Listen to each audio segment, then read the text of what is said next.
Now we move on to our next news. South Korean President Lee Jae-Myung made his first overseas trip and is expected to land in Washington. Before going to Washington, he made a stop at Japan. In Japan, Lee met with the Japanese Prime Minister Shigeru Ishiba for a bilateral summit. In Tokyo and Seoul, they have released their first joint statement in 17 years, committing to stronger cooperation on AI, trade, and denuclearization of the Korean Peninsula. They also revealed plans to establish a joint task force to address common challenges, including aging populations and declining birth rates. Let's hear what the Japanese Prime Minister Shigeru Ishiba and South Korean President Lee Jae-Myung has said.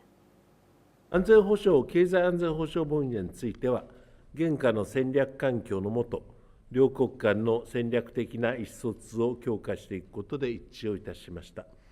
このような観点から、日韓時間戦略対話の早期開催に加え、日韓時間戦略対話の早期開催に加え、防衛当局間の対話の枠組みも活用しつつ、日韓米協力の観点からも、日韓間の協力の強化を模索していく考えでございます。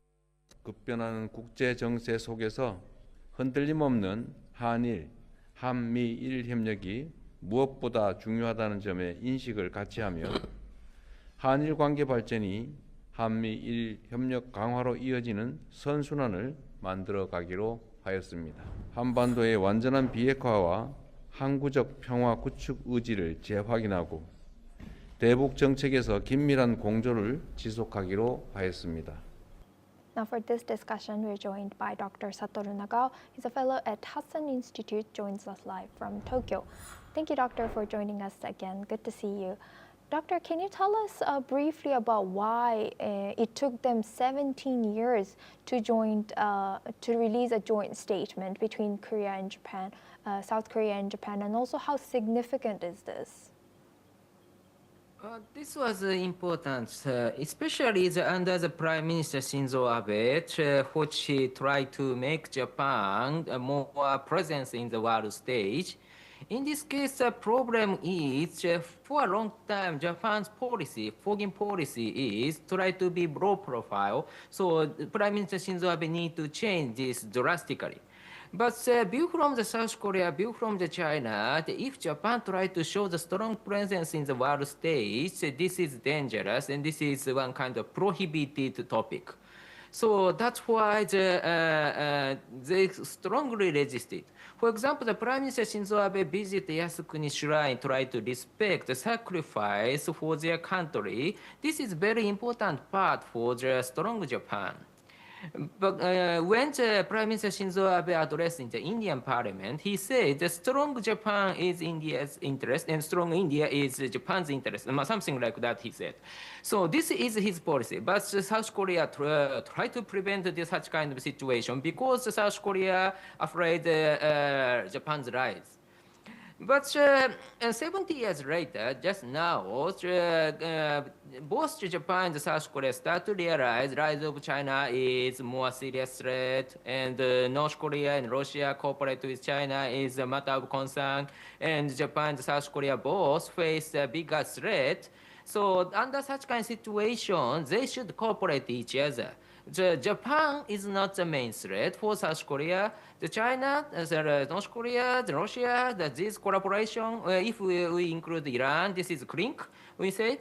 So that's why the security situation has changed drastically. That was the difference between this 70 years ago and 70 years later now. And Doctor, building on that, what implication might President Lee's visit to both Tokyo and Washington have on the broader U.S., South Korea, Japan trilateral dynamic? Indeed, in this case, worry is the U.S.-South Korea relations because President Trump is right and President Lee is left, and President Trump dislikes Lee. There are many signs President Trump does not like President Lee. So that's why the U.S.-South Korea summit should be the first one for South Korea, but delayed, and now the South Korea visit Japan first, and after that he will visit the United States. But when he he visit Japan, so he can get advice from the Japanese Prime Minister Ishiba, Shigeru Ishiba. So because he have already met the President Trump 2 times, so that's why what should they do is good advice for the President Lee.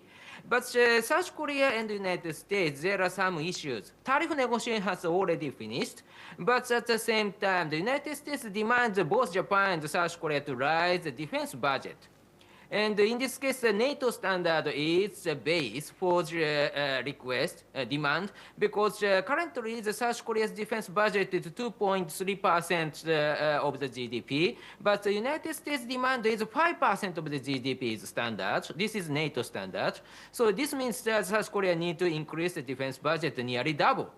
More than double. So that's for, but South Korea faced many problems in the defense issue.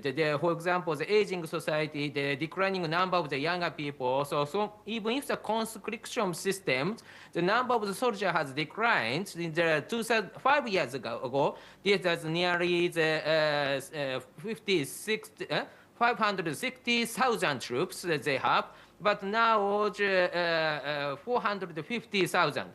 So that's why the number is decreasing. South Korea's military is decreasing. So budget is increasing, the more good equipment they will get. But at the same time, increase the budget and increasing the soldier number, that is not easy to get. So South Korea needs something special budget to increase the defense budget. So they face a problem, but the U.S. demand is very strong, and the U.S. spending is 3.5% of the GDP for the defense. But so purely the defense 3.5%, but another 1.5% is defense-related budget. NATO accepted, 32 countries accepted, so now the Asian allies should accept it.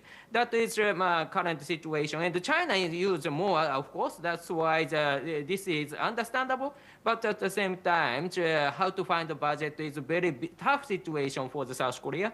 So personal relation between Trump and President Lee is matter, but another one is defense budget is matter. So that's why he visited Japan and talked with Japanese Prime Minister to how to deal with this situation when the President Lee met President Trump. That is topic. That was the topic between two countries I had. Thank you very much, Dr. Satoru Nakawa, for giving us the insight of the background between their talk. Thank you very much. Now we move on to our next